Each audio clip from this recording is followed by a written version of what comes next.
أعوذ بالله من الشيطان الرجيم.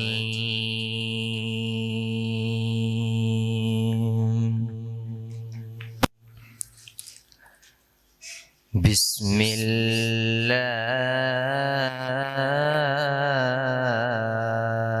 الرحمن الرحيم.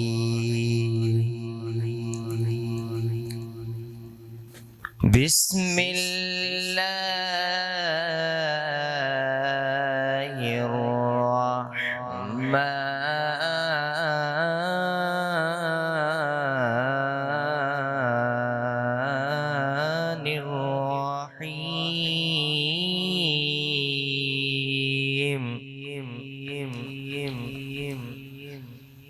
يا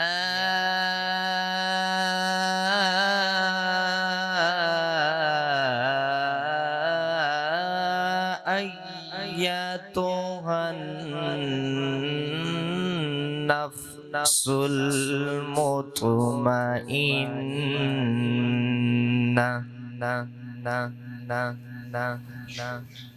ارجعي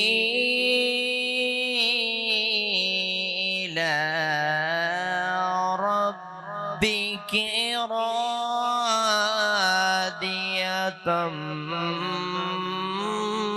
مرضية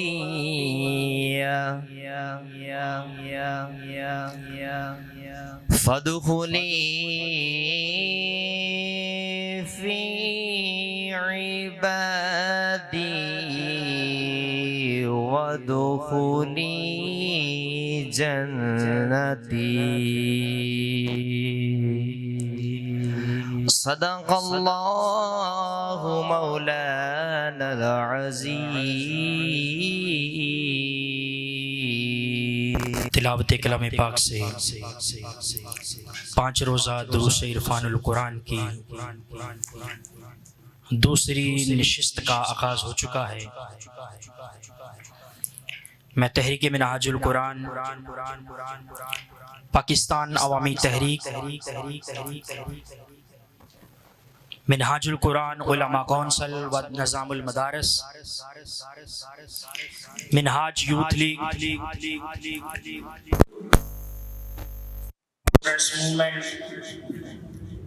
منہاج القرآن ویمن لیگ قائدین کی جانب سے آنے والے معزز مہمانوں کو دل کی گہرائیوں سے خوش آمدید کہتا ہوں. معزز سامعین و سامعات،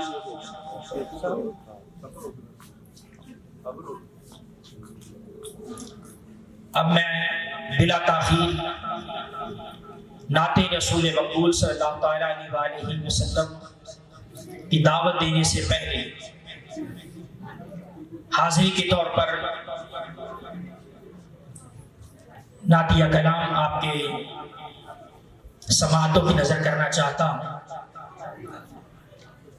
کہ ساری صدیوں پہ جو بھاری ہے وہ لمحہ ملتا، کاش سرکار دو عالم کا زمانہ ملتا. آپ کو دیکھتا مکے سے میں ہجرت کرتے، آپ کا نقش قدم آپ کا رستہ ملتا. آپ کو دیکھتا طائف میں دعائیں دیتے، یوں میرے صبر و تحمل کو سلیقہ ملتا. آپ کے سامنے رکھ دیتا میں سب کچھ لا کر، نصرت دین کے لیے جب بھی اشارہ ملتا. اپنا گھر بار لٹا دیتا تو اس کے بدلے حب سرکار مدینہ کا خزانہ ملتا. آپ کے پیچھے کھڑے ہو کے نمازیں پڑھتا، آپ کے قدموں کے پیچھے مجھے سجدہ ملتا. اور بھول جاتا میں کسی طاق میں رکھ کر آنکھیں، آپ کو دیکھتے رہنے کا بہانہ ملتا. آپ کی طرح میں بٹھاتا اسے شانوں پر، راہ میں آپ کا جب کوئی نواسا ملتا. اور زندگی قدموں میں بسر ہو جاتی، زندگی آپ کے قدموں میں بسر ہو جاتی. جاں فدا کرنے کی خاطر مجھے غزوہ ملتا، اور حشر تک میری غلامی یوں ہی قائم رہتی. حشر تک میری غلامی یوں ہی قائم رہتی، میری ہر نسل کو فخری یہی ورثہ ملتا، میری ہر نسل کو فخری یہی ورثہ ملتا۔ نعت رسول مقبول صلی اللہ تعالیٰ علیہ وآلہ وسلم کے لیے میں ملتمس ہوں بہت خوبصورت آواز محترم جناب عمران سلطانی صاحب آئیں اور رسالت امام صلی اللہ تعالیٰ علیہ وآلہ وسلم آپ کی بارگاہ حاضری میں آپ کی مدح سرائی کرنے کے لیے تشریف لا رہے ہیں۔ محترم جناب عمران سلطانی صاحب دونوں ہاتھوں کو بلند کر کے نعروں کا ساتھ میرے ساتھ جواب دیجئے، نعرہ تکبیر۔ دونوں ہاتھوں کو بلند کیجئے، نعرہ تکبیر، نعرہ رسالت، نعرہ رسالت، نعرہ حیدری۔ اس محبت کے ساتھ سرکار کی بات یا رسول اللہ کدی تہار پوچھ جاؤ میں حاکم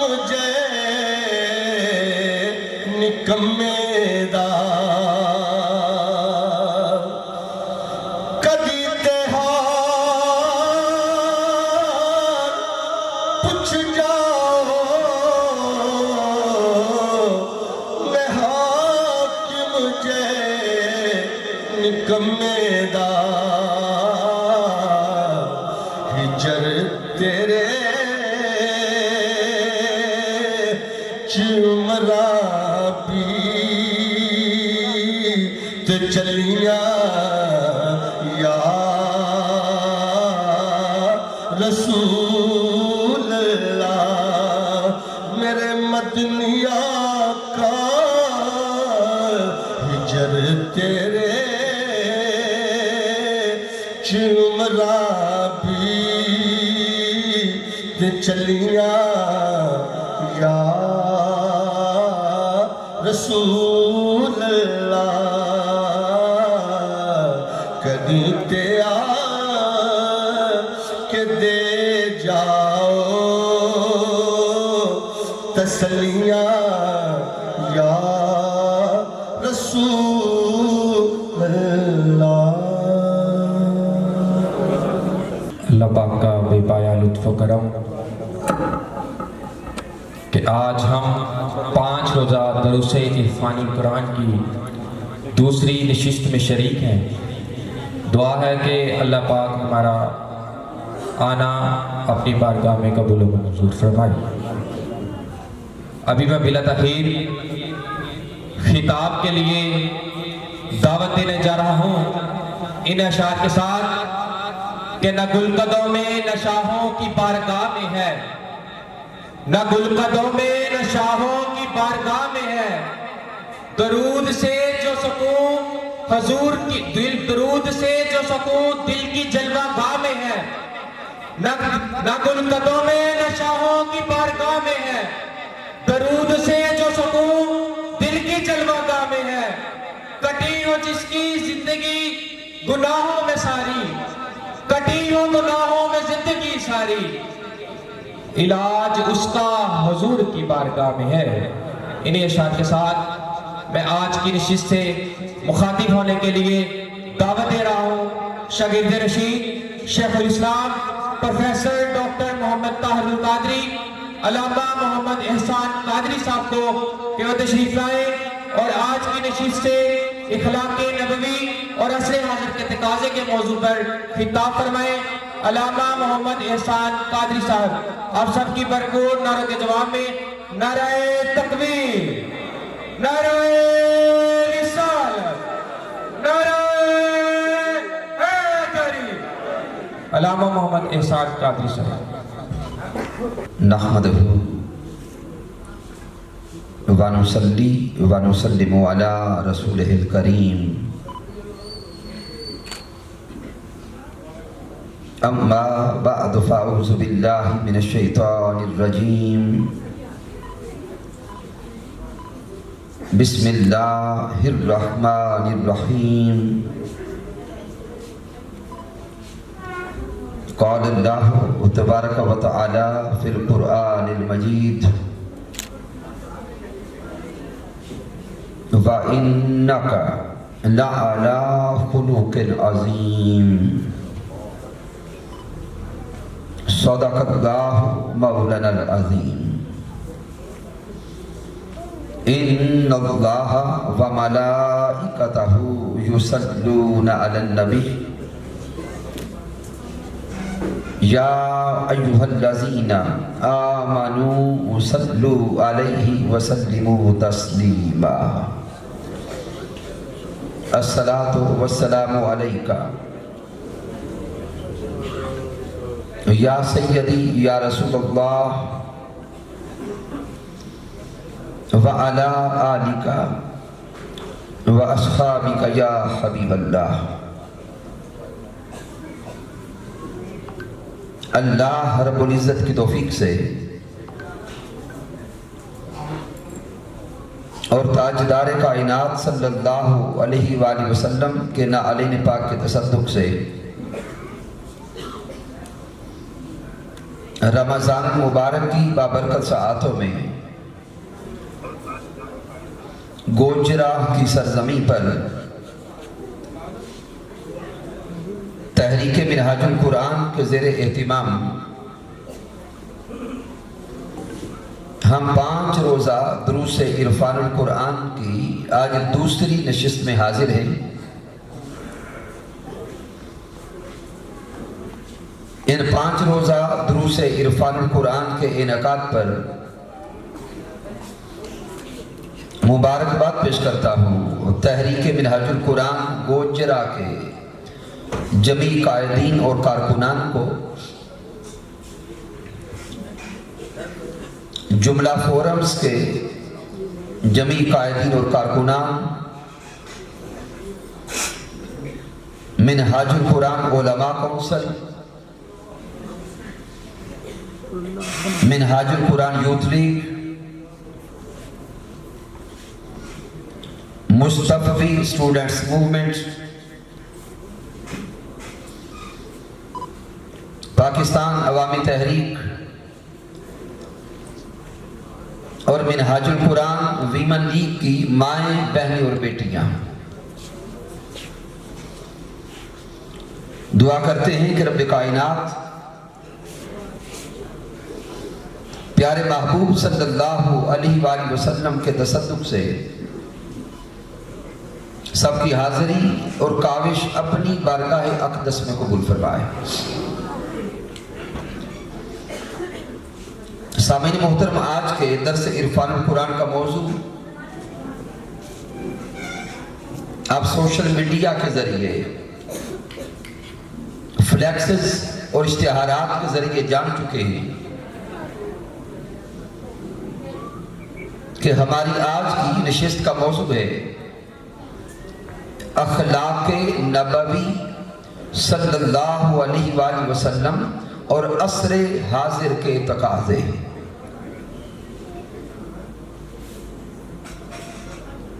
شاید بعض جوانوں کے ذہن میں سوال پیدا ہو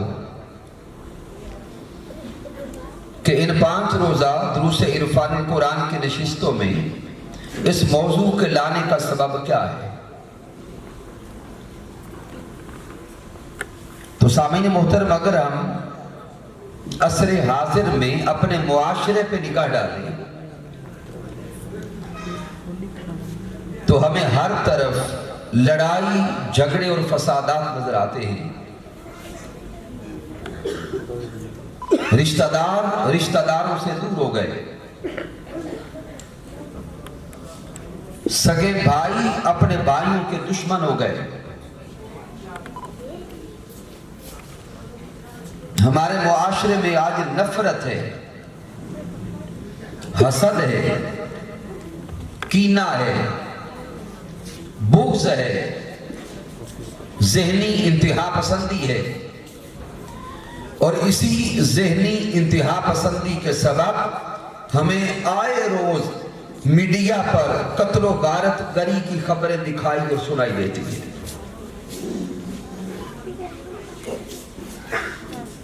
اگر ہم اپنے معاشرے کو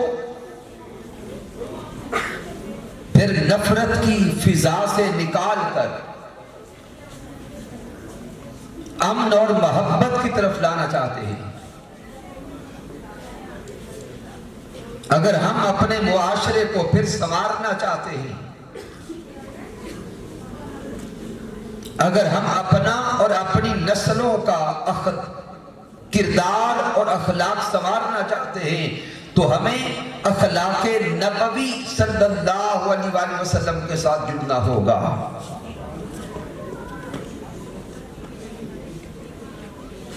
تو سامعین محترم، جب اس موضوع کی غرض و غایت کو سمجھ گئے تو اب آئیں ابتداءً تلاوت کردہ آیہ کریمہ کی روشنی میں اخلاق نبوی صلی اللہ علیہ وآلہ وسلم کی عظمت کو جاننے کی کوشش کریں۔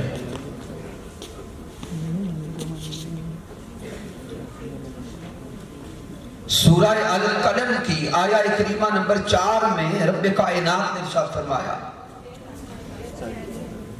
وَإِنَّكَ لَعَلَىٰ خُلُقٍ عَظِيمٍ، میرے اللہ نے ارشاد فرمایا اور بے شک آپ صلی اللہ علیہ وآلہ وسلم عظیم الشان خلق پر قائم ہیں۔ رب کائنات نے فرمایا اے پیارے محبوب مکرم، آپ عظیم الشان خلق پر فائز ہیں۔ تو سامعین محترم، وقت بچاتے ہوئے اس آیہ مبارکہ میں آپ کی توجہ لاؤں گا لفظ علا پر، وَإِنَّكَ لَعَلَىٰ خُلُقٍ عَظِيمٍ۔ یہ جو کلمہ علا ہے یہ حروف جارہ میں سے ہے، اس کا معنی ہے پر، یہ ہمیشہ فوقیت کو ظاہر کرتا ہے، بلندی کو ظاہر کرتا ہے۔ میرے اللہ نے ارشاد فرمایا کہ اے پیارے محبوب مکرم، آپ عظیم الشان خلق پر قائم ہیں۔ تو گویا یہ کلمہ علا لگا کر رب کائنات علماء کو، مشائخ کو اور انسانوں کو پیغام دے رہا ہے کہ لوگوں اس آیہ کریمہ کی معنویت کو سمجھو۔ رب بتانا یہ چاہتا ہے کہ اخلاق کا نیچے ہے، میرا پیارا محبوب اخلاق سے بھی اوپر ہے۔ مالک کائنات یہ لطیف نکتہ سمجھا رہا ہے کہ لوگوں، کائنات کا ہر بشر اور کائنات کا ہر انسان معاشرے میں عزت پاتا ہے اخلاق حسنہ کو اپنا کر، لیکن اخلاق خود عزت پاتا ہے نسبت محمد مصطفیٰ کو اپنا کر۔ پھر سامعین محترم، اسی آیہ کریمہ کا جو آخری کلمہ ہے اس کی طرف توجہ کریں، عظیم، وَإِنَّكَ لَعَلَىٰ خُلُقٍ عَظِيمٍ۔ تو سامعین غور کریں کہ وہ رب عظیم خود عظیم ہو کر پیارے محبوب کے اخلاق کو عظیم کہتا ہے۔ وہ مالک خود عظیم ہو کر، عرفہ ہو کر، اعلیٰ ہو کر پیارے محبوب کے اخلاق کو عظیم کہتا ہے۔ سامعین محترم، اگر لفظ عظیم کے معانی کو دیکھیں، لغت کی کتب اٹھائیں تو لفظ عظیم کے کئی معانی سامنے آتے ہیں۔ لفظ عظیم کا ایک معنی ہے بلند و برتر، لفظ عظیم کا معنی ہے بہت بڑا، لفظ عظیم کا معنی ہے جلیل القدر، لفظ عظیم کا معنی ہے جس جیسا کوئی نہ ہو، اور لفظ عظیم کا معنی ہے بے نظیر و بے مثال۔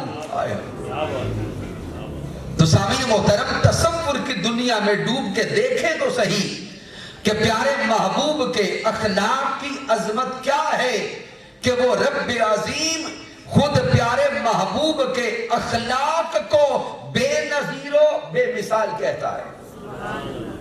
سامعین محترم آئے غور کریں کہ اخلاق کسے کہتے ہیں؟ تو سامعین اخلاق کہتے ہیں صفات کے مجموعہ کو۔ ہمارا تو ذہنی تصور یہ ہے کہ صرف سمجھتے ہیں کہ اچھا بولنا اخلاق ہے۔ سامعین محترم اچھا بولنا اخلاق ہے، لیکن صرف اچھا بولنا ہی اخلاق نہیں۔ انسان کی ساری صفات جمع ہو تو پھر اس انسان کا اخلاق بنتا ہے۔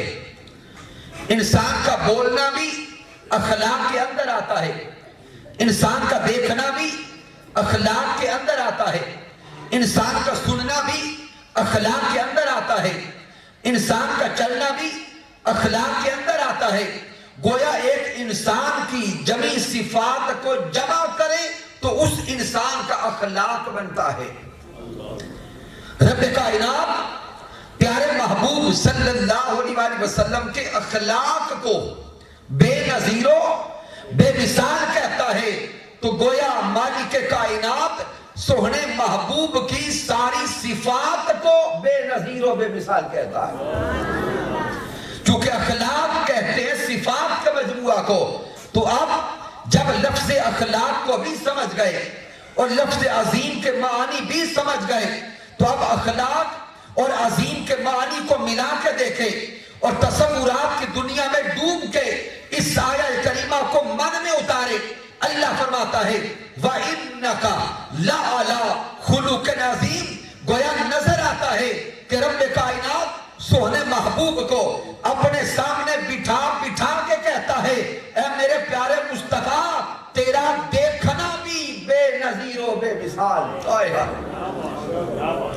اے میرے پیارے محبوب، تیرا سننا بھی بے نظیر و بے مثال ہے۔ میرے پیارے محبوب، آپ کا بولنا بھی بے نظیر و بے مثال ہے۔ اے میرے پیارے مصطفیٰ، آپ کا مکہ المکرمہ کی گلیوں میں خرام ناز کرنا بھی بے نظیر و بے مثال ہے، اور پھر مکہ کو چھوڑ کے مدینہ المنورہ کو سجانا بھی بے نظیر و بے مثال ہے۔ یہی سبب ہے کہ ام المومنین سیدہ عائشہ صدیقہ رضی اللہ تعالی عنہ نے فرمایا کانا خلقہ القرآن، کہ سارے کا سارا قرآن اخلاق نبوی صلی اللہ علیہ وسلم کا بیان ہے۔ سامعین محترم، اس حدیث مبارکہ کو امام احمد بن حنبل المسند میں لائے۔ حضرت سعد بن ہشام بن عامر رضی اللہ تعالی عنہ روایت کرتے ہیں، آپ کہتے ہیں کہ میں ام المومنین رضی اللہ تعالی عنہ کی بارگاہ میں گیا اور میں نے سیدہ عائشہ صدیقہ رضی اللہ تعالی عنہ سے سوال کیا، اے ام المومنین مجھے بتائیے کہ میرے سوہنے محبوب کا اخلاق کیسا تھا؟ آئے مجھے بتائیں کہ تاجدار کائنات کا اخلاق کیسا تھا؟ تو سیدہ عائشہ صدیقہ نے سوال کرنے والے سے سوال کیا، کیا تو نے کبھی قرآن کی تلاوت نہیں کی؟ کیا تو نے کبھی رب کا کلام نہیں پڑھا؟ تو سیدہ عائشہ صدیقہ فرماتی ہیں کانا خلقہ القرآن، رب کے کلام کو پڑھتے جاؤ، قرآن مجید کی تلاوت کرتے جاؤ، قرآن مجید الحمد کی الف سے لے کر والناس کی سین تک سارا قرآن اخلاق کے محمد مصطفیٰ کا بیان ہے۔ اور سامعین محترم، حضور شیخ الاسلام ڈاکٹر محمد طاہر القادری مدہ ذلہ والی جہاں پہ ایک لطیف نکتہ بیان کرتے ہیں۔ آپ فرماتے ہیں شاید آج کے بعض نوجوانوں کے ذہن میں سوال پیدا ہو کہ ہمیں تو ساری زندگی یہی پڑھایا گیا ہے کہ قرآن اللہ کا کلام ہے۔ بولیں گے قرآن مجید اللہ کا کلام ہے، اور سیدہ عائشہ صدیقہ فرماتی ہے کہ یہ قرآن اخلاق محمد مصطفیٰ کا بیان ہے۔ اب اس قرآن کو اللہ کا کلام مانے یا پیارے محمد مصطفیٰ صلی اللہ علیہ وسلم کے اخلاق کا بیان مانے؟ تو ذہن سوال کرے گا کہ ممکن کیسے ہے کہ بیک وقت یہ قرآن کلام الہی بھی ہو اور اخلاق نبوی صلی اللہ علیہ وسلم کا بیان بھی ہو؟ اس لیے سامعین محترم، کلام صاحب کلام کی صفت ہوتا ہے، کلام کرنے والے کی صفت ہوتا ہے، اور یہ ہم پہلے جان چکے کہ اخلاق بھی صاحب اخلاق کی صفت ہوتا ہے۔ تو قرآن مجید فرقان حمید کو دیکھیں، نزولی اعتبار سے، کلامی اعتبار سے تو قرآن اللہ کا کلام ہے، اور کلام الہی ہونے کے سبب یہ قرآن صفت الہی بنا۔ اللہ کا کلام ہونے کی وجہ سے یہ قرآن صفت الہی بنا۔ اور سیدہ عائشہ صدیقہ نے فرمایا یہ قرآن اخلاق نبوی کا بیان ہے، تو اخلاق محمدی ہونے کے سبب یہ قرآن صفت محمد مصطفیٰ بنا۔ تو اب سامعین محترم سوچنا پڑے گا کہ قرآن مجید فرقان حمید تو یہی ایک ہے، اس کے 30 پارے، 114 سورتیں، 7 منزلیں، 6000 سے زائد آیات بینات، یہ قرآن مجید تو ایک ہے، بیک وقت یہ قرآن صفت خدا کیسے ہے، اور اسی لمحے یہ قرآن صفت محمد مصطفیٰ کیسے ہے؟ تو سامعین محترم، یہ ابتدا اس صدی کے مجدد حضور شیخ الاسلام ڈاکٹر محمد طاہر القادری مقدس اللہ علیہ نے حل فرما دیا۔ آپ نے فرمایا کہ کم و بیش 23 سال یہ قرآن قلب مصطفیٰ پہ اترتا رہا، کم و بیش 23 سال قرآن مجید قلب مصطفیٰ پہ اترتا رہا۔ قرآن مجید کی ہر آیت میں اللہ کی کسی نہ کسی صفت کا رنگ آتا۔ تو 23 سال کم و بیش رب کائنات اپنی صفات کا رنگ صفات محمدی پہ چڑھاتا رہا۔ کم و بیش 23 سال مالک کائنات اپنا رنگ ذات محمدی پہ چڑھاتا رہا۔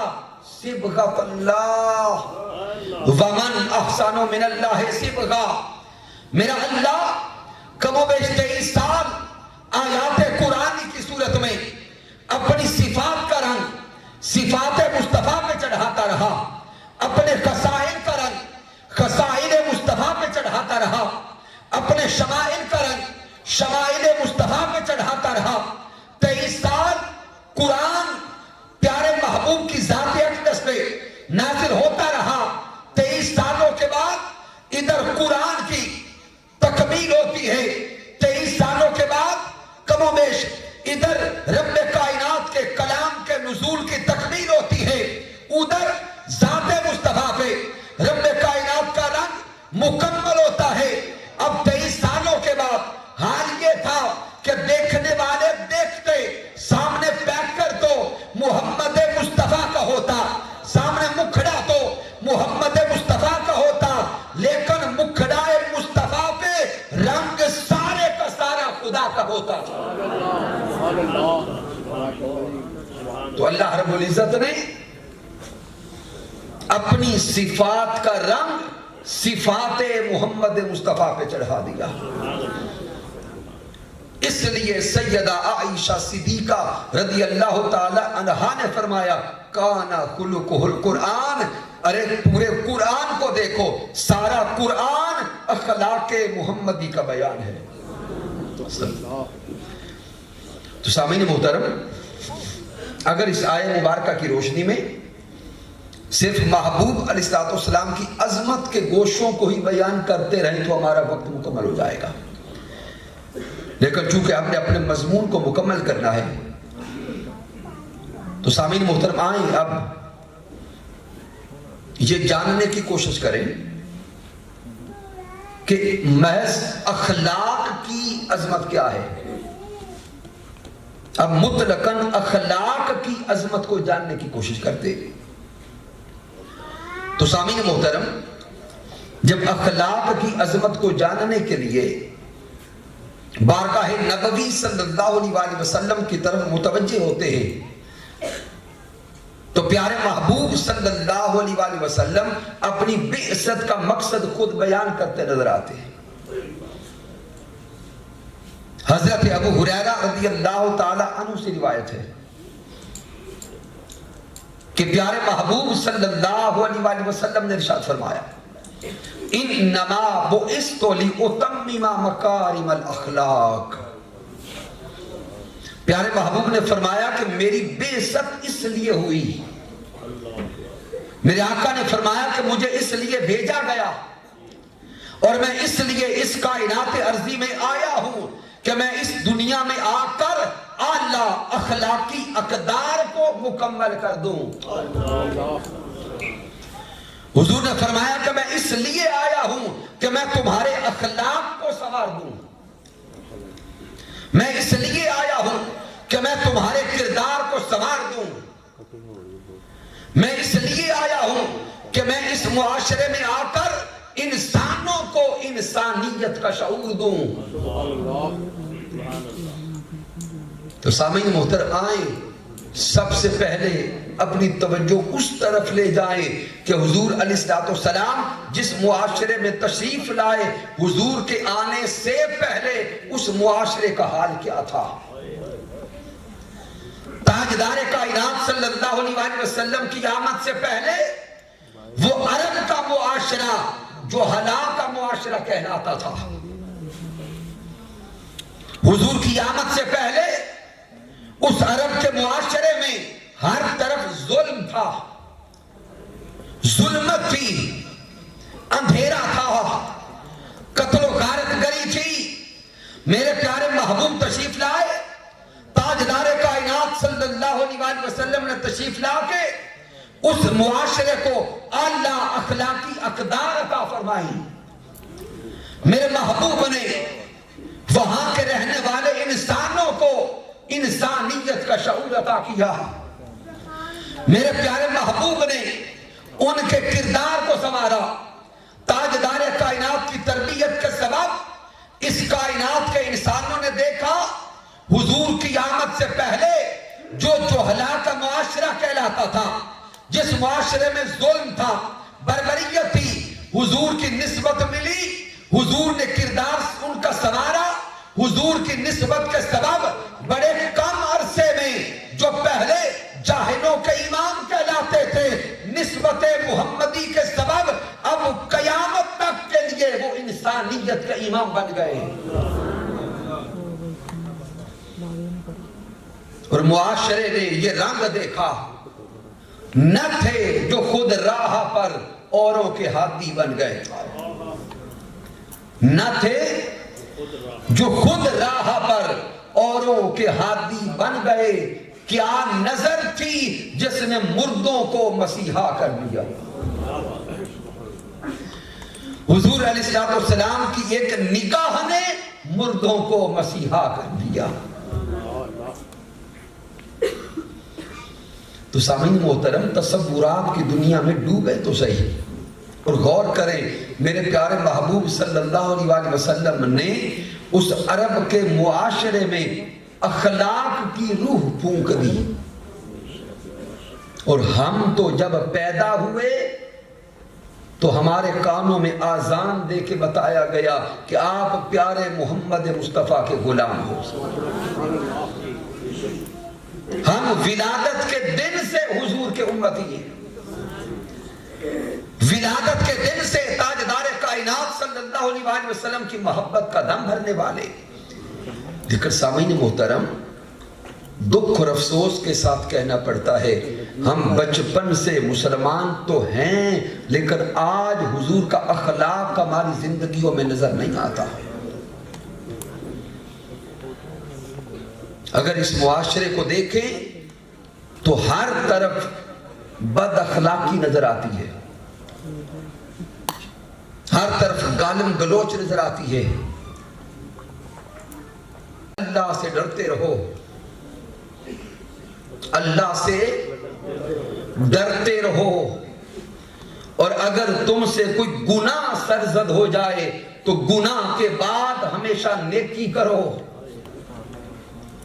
تم ہو ہا, وہ تمہاری نیکی اس گناہ کو مٹا دے گی.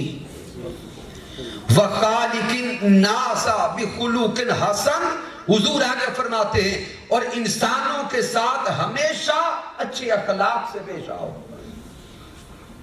حضور نے اچھے اخلاق کے اپنانے کا حکم دیا. پھر سامعین محترم, حضرت جابر رضی اللہ تعالی عنہ سے روایت ہے کہ میرے پیارے محبوب صلی اللہ علیہ وآلہ وسلم نے یوم قیامت کا منظر بیان کیا. وہ یوم قیامت جس یوم والدین اولاد سے دور بھاگیں گے, وہ والدین جو آج اپنی اولاد کی محبت کا دم بھرتے ہیں, وہ والدین جو آج اپنی اولاد کو کسی دکھ میں نہیں دیکھ سکتے, کل یوم قیامت وہی والدین اولاد سے دور بھاگ رہے ہوں گے. اولادیں اپنے والدین سے دور بھاگیں گی. وہ یوم قیامت جس یوم کوئی کسی دوسرے کا بوجھ نہیں اٹھائے گا. میرے حضور نے فرمایا کہ اس یوم حشر میں اسے اپنے قریب بٹھاؤں گا. آقا فرماتے ہیں ان من احبکم الی وَأَكْرَمِكُم مِّنِّي مَجْلِسًا يَوْمَ الْقِيَامَةِ. حضور نے فرمایا کل یوم قیامت میرا سب سے پیارا اور محبوب بندہ وہ ہوگا اور میں اسے بلا کے اپنے قریب بٹھاؤں گا. سونے آقا کسے قریب بٹھائیں گے؟ آقا فرماتے احاسنکم اخلاقا, جس کا اخلاق سب سے اچھا ہوگا, جس کا اخلاق سب سے بہتر ہوگا. حضور نے فرمایا میں یوم قیامت اسے اپنے قریب بٹھاؤں گا. پھر سامعین محترم, پیارے محبوب علیہ السلام نے ایک اور مقام پہ یوم قیامت کا منظر بیان کیا. میرے حضور علیہ السلام نے فرمایا کہ کل یوم قیامت جب اعمال تولے جائیں گے, میزان پہ اعمال تولیں گے, ان جمی اعمال میں نمازیں ہوں گی, روزے ہوں گے, زکوٰۃ اور حج ہوں گے. لیکن محبوب علیہ السلام نے فرمایا قالا لیس شیء اثقل فی المیزان من خلوق حسن. حضور نے فرمایا کل یوم قیامت جب میزان پہ اعمال تولے جائیں گے, جو عمل سب سے زیادہ وزنی ہوگا وہ تمہارا اخلاق ہوگا, وہ تمہارا اخلاق ہوگا.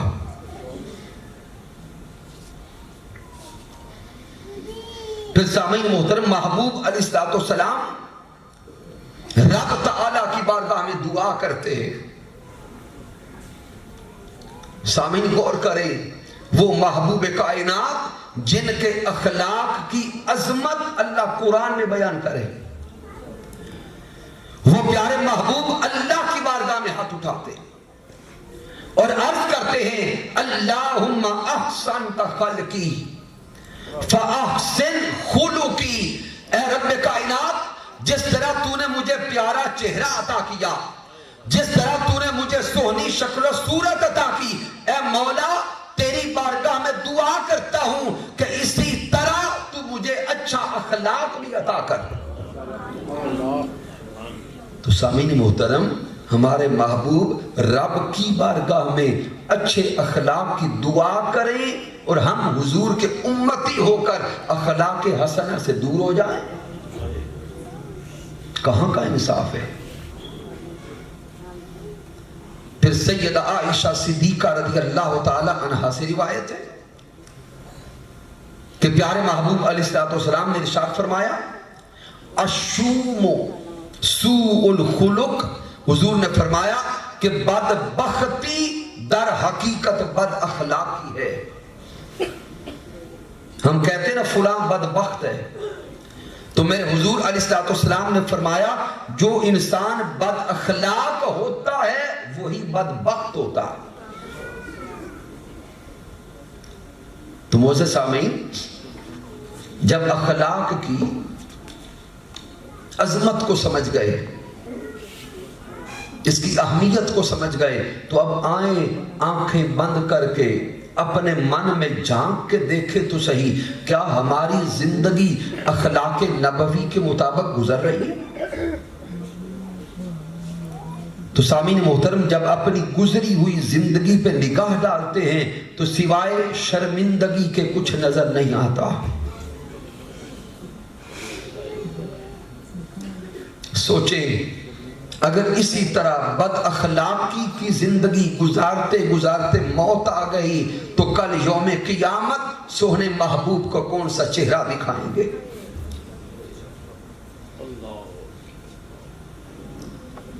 تو سامعین آئے آج کے یہ درس عرفان القرآن میں آ کر یہ نیت اور ارادہ کریں کہ ہماری آئندہ زندگی اب بد اخلاقی سے نہیں گزرے گی، بلکہ ہماری زندگی اخلاق نبوی صلی اللہ علیہ وسلم کے مطابق گزرے گی۔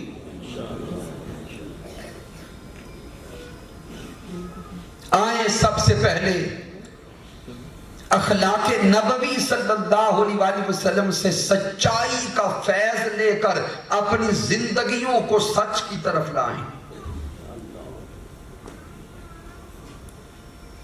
سامعین محترم، سچ تقوی کی بنیاد ہے، سچ ایمان کی علامت ہے،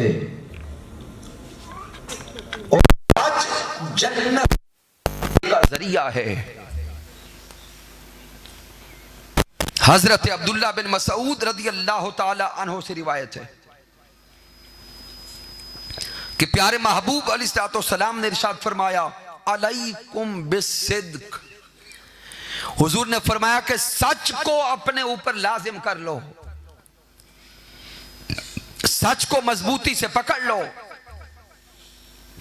فَإِنَّ الصِّدْقَ يَهْدِي إِلَى الْبِرِّ، حضور فرماتے ہیں سچ تمہیں نیکی کی رہنمائی کرتا ہے، سچ تمہیں بھلائی کی طرف لے کے جاتا ہے۔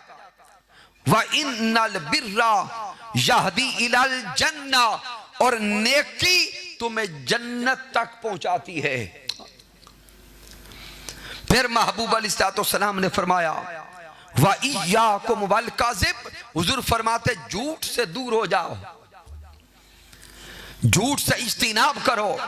فَإِنَّ الْكَذِبَ يَهْدِي إِلَى الْفُجُورِ، حضور فرماتے بے شک یہ جھوٹ تمہیں گناہ کی دلدل میں پھنسا دیتا ہے۔ وَإِنَّ الْفُجُورَ يَهْدِي إِلَى النَّارِ، اور یہ گناہ تمہیں کھینچتا کھینچتا جہنم کے گڑھے تک پہنچا دیتا ہے۔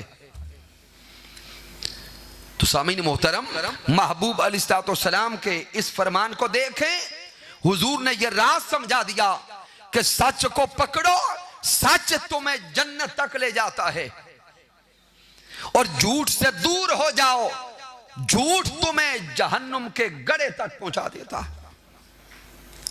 لیکن سامعین آج اگر معاشرے کو دیکھیں، اس معاشرے میں آج جھوٹ کو گناہ سمجھا ہی نہیں جاتا۔ ہر دوسرا انسان جھوٹ پر زندگی بسر کر رہا ہے۔ اس معاشرے کے تاجروں کو دیکھ لے، بڑے بڑے شاپنگ مال سے لے کر نیچے پھل فروٹ کی ریڑھی لگانے والے تک چلے جائیں، اللہ ماشاءاللہ ہر تاجر جھوٹ بول بول کے اپنے مال کو حرام کر رہا ہے۔ اور اس معاشرے میں تو جھوٹ بول کر جو جتنی بڑی ڈیل کرتا ہے اسے ہم ہینڈسم تاجر کہتے ہیں کہ یہ تاجر بڑا کامیاب ہے، معاذ اللہ۔ پھر گھریلو زندگیاں دیکھیں، والدین خود اپنی اولادوں کو جھوٹ بولنا سکھا رہے ہیں، جبکہ جس نبی صلی اللہ علیہ وآلہ وسلم کا ہم نے کلمہ پڑھا ہے وہ محبوب اتنے سچے تھے کہ سچ حضور کے رخ انور سے جھلکتا نظر آتا تھا۔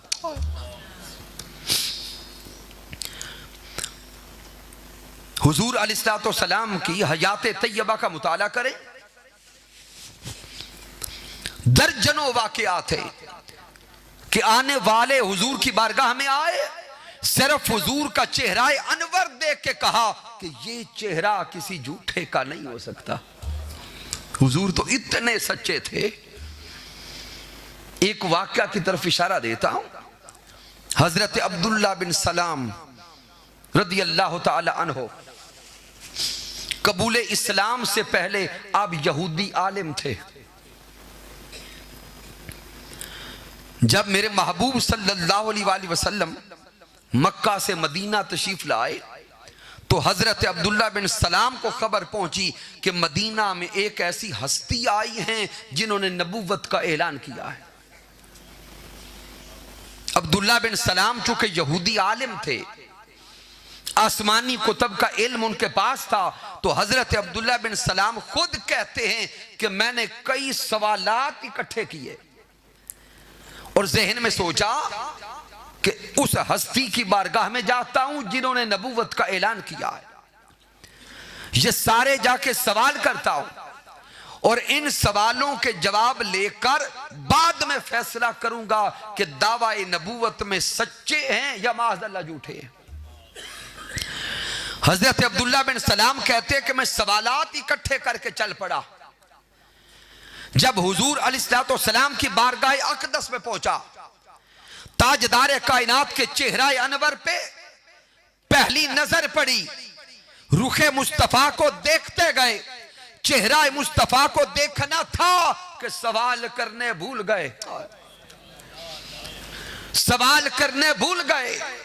چہرہ مصطفیٰ کو دیکھا، سوال کرنے بھول گئے اور بول کے کہتے ہیں کہ یہ چہرہ تو کسی جھوٹے کا نہیں ہو سکتا۔ حضور کا رخ انور دیکھا، حضور کے دیوانے ہو گئے اور محبوب کا کلمہ پڑھ لیا۔ تو محبوب علیہ السلام تو اتنے سچے کہ سچائی حضور کے رخ انور سے جھلکتی نظر آئے، اور ہم حضور کا کلمہ پڑھ کے آج اتنے جھوٹے ہو گئے کہ ذاتی نجی زندگی سے لے کے کاروباری زندگی تک ہر روز جھوٹ بولتے ہیں۔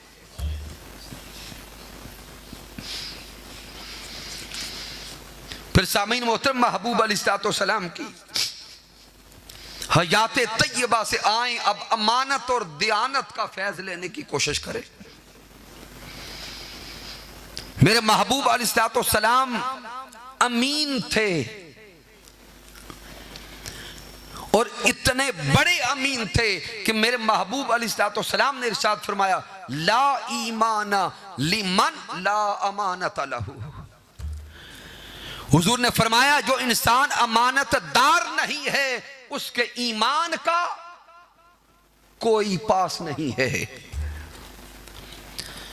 جو انسان امانت دار نہیں اس کے ایمان کا کوئی اعتبار نہیں۔ پھر سامعین محترم، میرے محبوب علیہ السلام نے فرمایا کہ جس شخص نے تمہارے پاس امانت رکھی ہے اس کی امانت اسے واپس لوٹا دو۔ کیا کرو؟ اس کی امانت اسے واپس لوٹا دو۔ پھر حضور آگے لطیف کلمہ دیتے، حضور فرماتے جس نے تمہارے ساتھ خیانت کی ہے تم جواباً اس کے ساتھ خیانت نہ کرو۔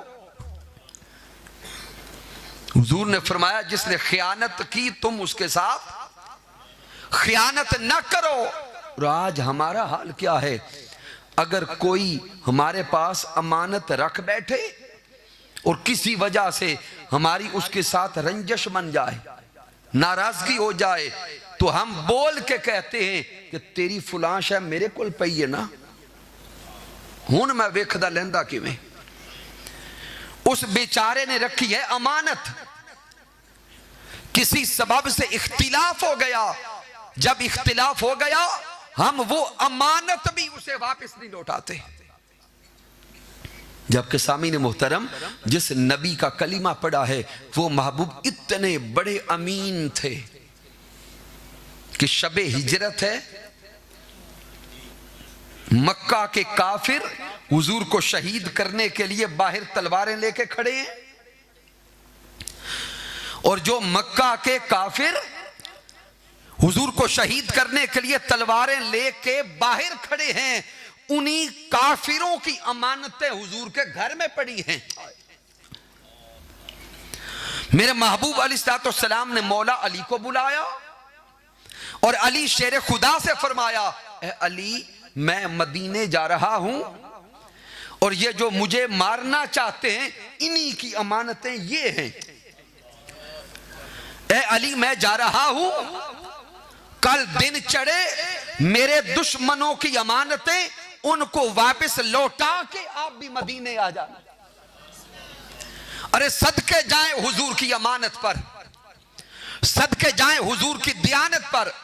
محبوب علیہ السلام کے دشمنوں کی امانتیں بھی حضور کے پاس ہوتی، اور میرے محبوب ہجرت مدینہ کے لمحے بھی ان دشمنوں کی امانتوں کے لوٹانے کی فکر کر رہے۔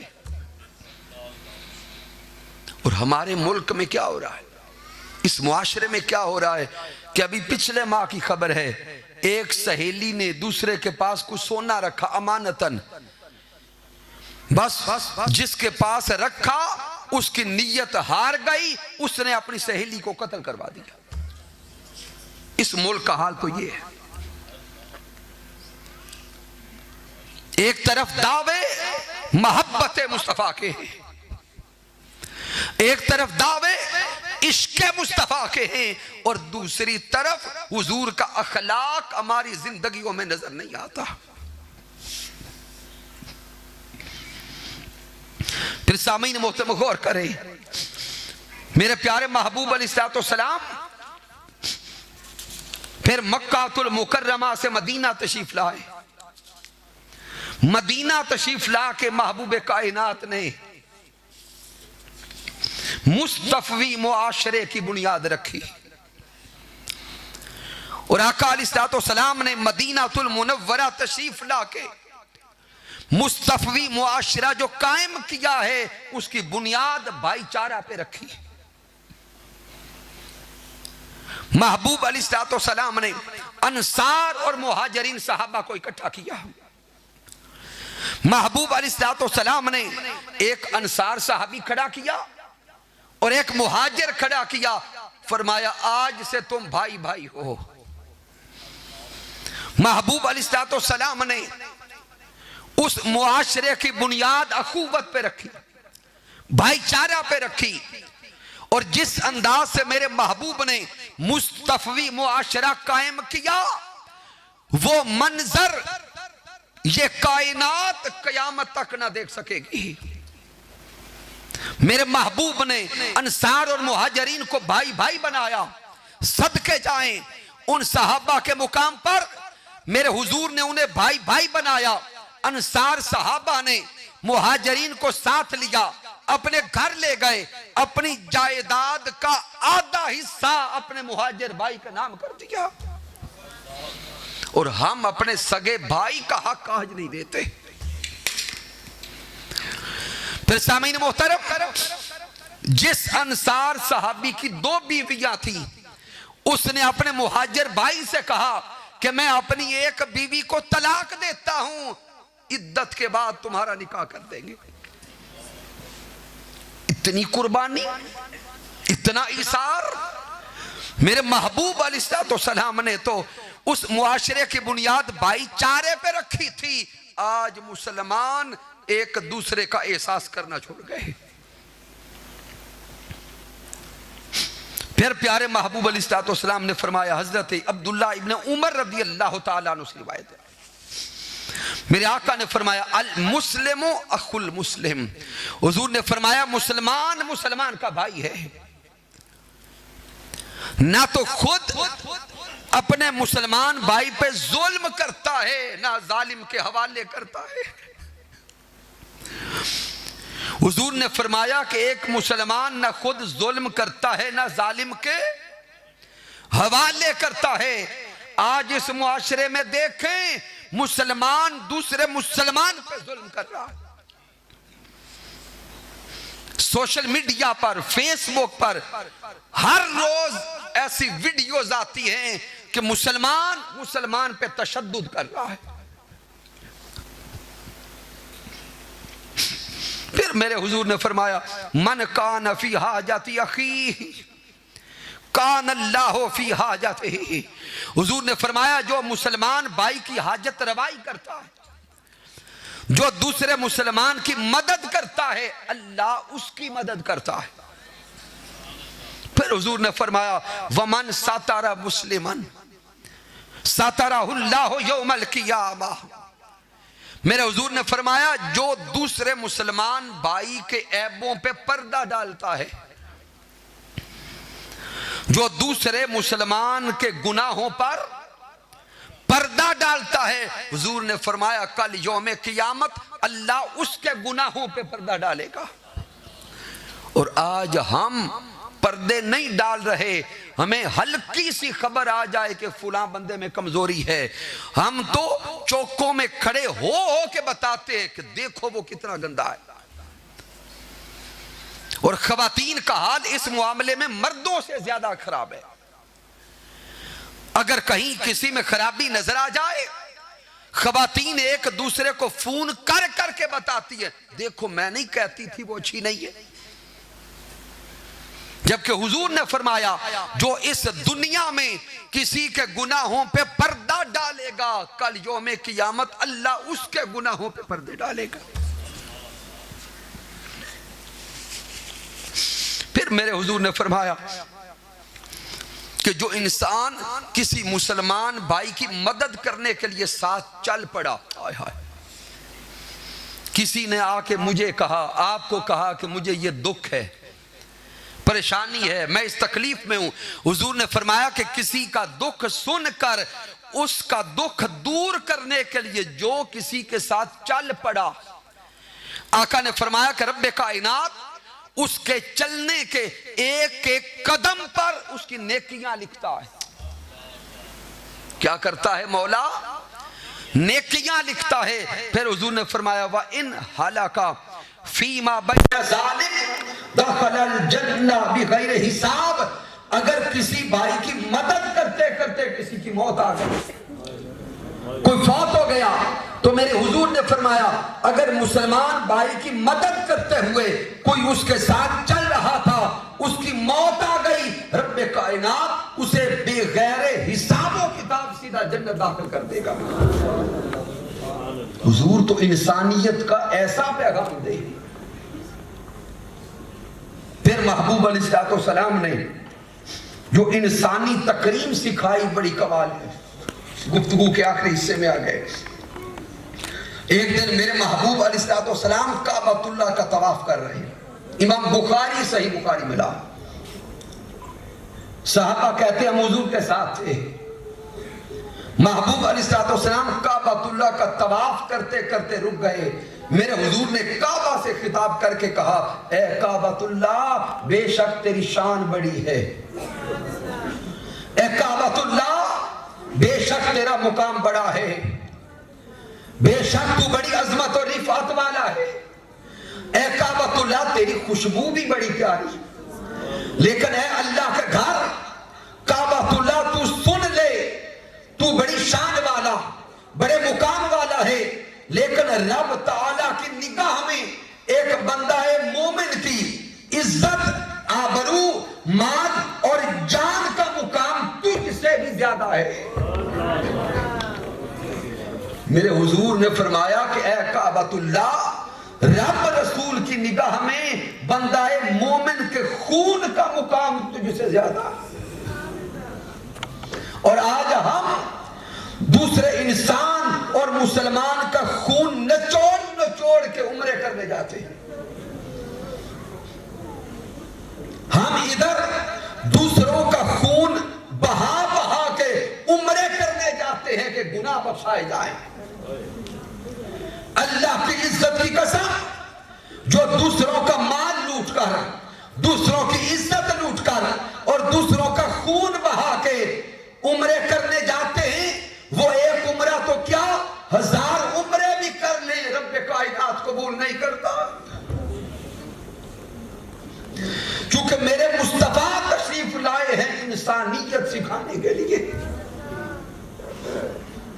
پھر پیارے محبوب علیہ السلام نے ہمیشہ ہمیں معاف کرنا سکھایا، لیکن ہمارے دل اتنے سخت ہو گئے کہ آج سگا بھائی سگے بھائی کو معاف نہیں کر رہا، سگی بہنیں اپنی بہنوں کو معاف نہیں کر رہی، رشتہ دار ایک دوسرے کو معاف نہیں کر رہے. ناراضگیاں کیا ہیں؟ میں ان کے گھر گیا تھا، انہوں نے اچھا کھانا نہیں دیا. میں اس کے گھر گئی تھی، انہوں نے مجھے رشتہ نہیں دیا. ایک مرلہ میرا حصہ بنتا تھا، وہ انہوں نے نہیں دیا. زر، زمین، زیور، بس یہی جھگڑے. سامعین محترم، یہ تو سارے کے سارے معاملات زندگی اور معاملات دنیا یہی رہ جانے ہیں مر کے رب کی بارگاہ میں جانا. جن زمینوں کے ٹکڑوں پہ آج لڑتے مرتے ہیں سامعین، ہم مر کے زمین کے نیچے چلے جاتے ہیں، وہ زمین کا ٹکڑا وہیں پہ رہ جاتا. ہمیں کیوں سمجھ نہیں آتی؟ جبکہ محبوب علیہ السلام نے اپنے جانی دشمنوں کو بھی معاف کر دیا. سیدہ عائشہ صدیقہ رضی اللہ تعالی عنہا سے روایت ہے کہ ایک دن سیدہ عائشہ صدیقہ رضی اللہ تعالی عنہ حضور کی بارگاہ میں عرض کرتی ہے، اے میرے سونے آقا، احد کا دن آپ کی زندگی میں بڑا مشکل تھا، حضور مجھے بتائیں کیا یوم احد سے بھی مشکل دن کوئی آپ کی زندگی میں آیا؟ میرے حضور نے فرمایا، عائشہ، طائف والا دن میری زندگی میں احد والے دن سے بھی مشکل تھا. حضور نے فرمایا کہ جب میں طائف میں گیا اللہ کا پیغام لے کر، طائف والوں نے آگے سے پتھر برسائے،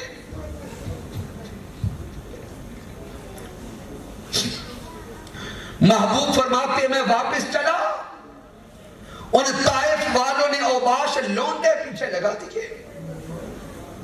حضور آگے چلتے، وہ پیچھے سے پتھر مارتے. میرے محبوب کا جسم اقدس لہو لہان ہو گیا، حضور کا خون مبارک حضور کے نالے مبارک تک آ گیا. میرے حضور نے فرمایا کہ میں ایک باغ میں رکا کہ جبرائیل علیہ السلام آ گئے. جبرائیل علیہ السلام آ کے عرض کرتے ہیں، ان اللہ قد سمع قول قومک، اے سونے محبوب، آپ کا طائف میں جانا، اللہ کا پیغام پہنچانا اور طائف والوں کا پتھر برسانا اور کلام قبول نہ کرنا، یہ سب کچھ اللہ نے دیکھ بھی لیا ہے، سن بھی لیا. محبوب، اللہ نے آپ کے پاس پہاڑوں والا فرشتہ بھیجا ہے، یہ آپ سے ملاقات کرنا چاہتا ہے. حضور فرماتے ہیں کہ پہاڑوں والا فرشتہ سامنے آ گیا اور آ کے عرض کرتا ہے کہ اے محبوب کائنات، آپ کے جسم اقدس کا لہو ہم سے دیکھا نہیں جاتا. اے حضور، اگر آپ اجازت دیں تو آج طائف والوں پر یہ دونوں پہاڑ گرا دوں. حضور اگر اجازت دیں تو آج طائف کی بستی کا نام و نشان مٹا دو. حضور اگر آپ نے اجازت دے طائف والوں کو معاف کر دیا. پھر سامعین محترم مکہ والوں نے جو میرے محبوب پہ ظلم و ستم کیا, مکہ والوں نے محبوب کائنات کو جو ستایا, اس کے پیش نظر حضور کے بعد صحابہ نے عرض کیا سونے آقا ان مشرکین کے لیے بد دعا کر دے. آج چھوٹی چھوٹی باتوں پر ہم ایک دوسرے کو بد دعا دیتے ہیں. چھوٹی چھوٹی باتوں پر سگے بہن بھائی والدین اولاد رشتہ دار ایک دوسرے کو بد دعائیں دیتے ہیں. لیکن حضور علیہ السلام کا اخلاق دیکھیں, وہ مکہ والے جنہوں نے حضور کو مکہ سے نکلنے پہ مجبور کر دیا, شعب ابی طالب میں قید رکھا, حضور کے صحابہ کو شہید کیا, حضور کو شہید کرنے کی سازشیں کی. صحابہ نے کہا حضور ان مشرکین کے لیے بد دعا کر دے. حضور کے کلمات سنے, حضور فرماتے مجھے بد دعا کرنے کے لیے نہیں بھیجا گیا, مجھے بد دعا کرنے کے لیے نہیں بھیجا گیا. وَإِنَّمَا بُعِثْتُ رَحْمَةً, بلکہ مجھے رحمت کا پیکر بنا کے بھیجا گیا. اے پیارے محبوب علیہ السلام کے چاہنے والوں, آج ہم صبح و شام نعرے لگاتے ہیں کہ غلامی رسول میں موت بھی قبول ہے. تحریک منہج القرآن کا پیغام سنو, غلامی رسول میں موت کا وقت تو کبھی بعد میں آئے گا. ارے حضور کے عاشقوں, خدا را پہلے غلامی رسول میں جینا تو سیکھ لو.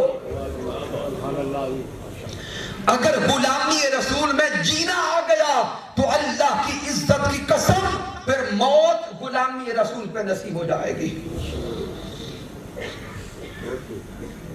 اس صدی میں حضور شاہ الاسلام ڈاکٹر محمد طاہر القادری مدث اللہ علیہ پھر اس قوم کو حضور کے اخلاق کے ساتھ جوڑنا چاہتے ہیں. اور حضور شاہ الاسلام کی اپنی ساری زندگی ہمارے سامنے ہے. حضور شاہ الاسلام کو گالیاں دی گئی, حضور شاہ الاسلام کے کریکٹر کو اچھالا گیا, تہمتیں لگائی گئی, حضور شاہ الاسلام کو قتل کرنے کی سازشیں کی گئی. لیکن حضور شاہ الاسلام کی زندگی دیکھیں, اس مرد کلندر نے ساری زندگی کسی کی گالی کا جواب گالی سے نہیں دیا, بلکہ اپنے کارکنان کو سمجھایا کہ اے میرے کارکنوں, اگر میرے کارکن رہنا چاہتے ہو تو تمہارے سامنے بھی اگر کوئی مجھے گالی دے تو اس کو واپس گالی نہیں دے گی. پھر سامعین محترم, حضور شاہ الاسلام نے شہر اعتکاف میں اپنے کارکنوں کو بلا بلا کے کبھی عشق الہی کے جام پلائے, کبھی عشق مصطفیٰ کے جام پلائے, اور کبھی عشق مصطفیٰ میں ڈوب کر اخلاق نبوی صلی اللہ علیہ وسلم کے جام پلائے. حضور شیخ الاسلام کے سینکڑوں خطابات اخلاق نبوی صلی اللہ علیہ وسلم کے موضوع پر آن دی ریکارڈ ہیں. پھر حضور شیخ الاسلام نے اس معاشرے کو اخلاق نبوی دینے کے لیے 1 درجن کے قریب کتابیں لکھی. پیچھے بک سٹال موجود ہے, یہ کتابیں اپنی زندگی کا حصہ بنائیں. حسن اخلاق بڑی اہم کتاب ہے. پھر سامعین محترم, اطیب الشیم خلق عظیم کا پیکر جمیل کتاب موجود ہوگی. پھر اخلاق انبیاء کے نام سے کتاب موجود ہوگی. پھر سامعین محترم, حسن اسراء رسول صلی اللہ علیہ وسلم, ان کتب کا مطالعہ کریں. پھر عقیدہ رسالت, یہ کتابیں اپنے ساتھ لے کے جائیں. پھر سامعین محترم, حقیقت تصوف یہ کتاب اپنے ساتھ لے کے جائیں۔ پھر حضور شیخ الاسلام نے بڑی اہم کتاب لکھی، سیرت نبوی صلی اللہ علیہ وآلہ وسلم کا اصل خاکہ، یہ کتاب اپنے ساتھ لے کے جائیں۔ پھر جو مشائخ اور علماء تشریف فرما ہے، بالخصوص یہ کتاب اپنے ساتھ لے کے جائیں، الروض الباسم من خلق النبی الخاتم۔ حضور شیخ الاسلام نے 4 جلدوں پر اخلاق نبوی صلی اللہ علیہ وآلہ وسلم کا انسائیکلوپیڈیا دیا ہے۔ اور جو میں نے خطاب کیا، بس الروض الباسم کی 1 جلد کے صرف چند ابواب ہیں۔ تو جو احباب خطاب کرتے ہیں، تربیت کرتے ہیں، معاشرے کو کچھ دیتے ہیں، وہ ان کتب کو اپنے ساتھ لے کے جائیں۔ اور پھر آخری کلمات یہ کہ سامعین محترم، اس سال شہر اعتکاف میں حضور شیخ الاسلام کا جو موضوع آ رہا ہے وہ ہے انسان میں انسانیت کیسے لوٹائی جائے۔ انسان میں انسانیت کیسے لوٹائی جائے۔ اپنی رجسٹریشن کروائیں، شہر اعتکاف کا حصہ بنیں، اور انشاءاللہ تعالی ان 5 روزہ دروس عرفان القرآن کی 3ری نشست کل منعقد ہوگی، جس میں شاگرد رشید حضور شیخ الاسلام ڈاکٹر محمد طاہر القادری مقدس اللہ والی محترم علامہ انصر محمود مصطفی صاحب خطاب فرمائیں گے۔ جتنے احباب آئے تشریف لائے ہیں، اگر آپ کے دل کو کچھ سکون نصیب ہوا ہے تو کوشش کریں کل اپنے ساتھ 2 احباب کو لے کر آئیں۔ مبارکباد پیش کرتا ہوں بار دیگر تحریک منہج القرآن گوجرا کے قائدین اور کارکنان کو، اور جملہ فورمز کے قائدین اور کارکنان کو، اللہ سب کی کاوشیں قبول فرمائے۔ کی محمد سے وفا تو نے تو ہم تیرے ہیں، یہ جہاں چیز ہے کیا لوہو قلم تیرے ہیں۔ اس درس عرفان القرآن میں تشریف لانے والے احباب محترم محمد نعیم صاحب، محترم حاجی ناصر صاحب، جناب محترم شاہد فاروق صاحب، محترم علامہ صفدر صدیقی صاحب، جناب محترم چودھری منور احمد باجوہ صاحب، محترم سید امیر علی شاہ صاحب، محترم ذوالفقار رندھاوا صاحب، محترم فلک شیر صاحب، محترم فیاض علی چٹھا صاحب، محترم سید سخاوت شاہ صاحب، محترم محمد سعید صاحب، محترم علامہ ساجد نیاز صاحب، جناب محترم شیخ وقار عظیم صاحب، محترم ذوالفقار صاحب، خالد صاحب، صاحبزادگان پروفیسر لطیف صاحب، محترم حاجی منصور صاحب، محترم بابر حسین رنداوا صاحب، محترم عبد الرزاق صاحب، اور دیگر جمیع معززین اور مائیں بہنیں بیٹیاں جو احباب آج کے درس قرآن میں آئے، رب کائنات سب کا تشریف لانا اپنی بارگاہ میں قبول فرمائے۔ میں نے جو کچھ بیان کیا اگر اس میں کوئی کمی ہے، کوئی کجی ہے، کوئی غلطی ہے تو مجھ ناچیز کی طرف سے اللہ معاف فرمائے۔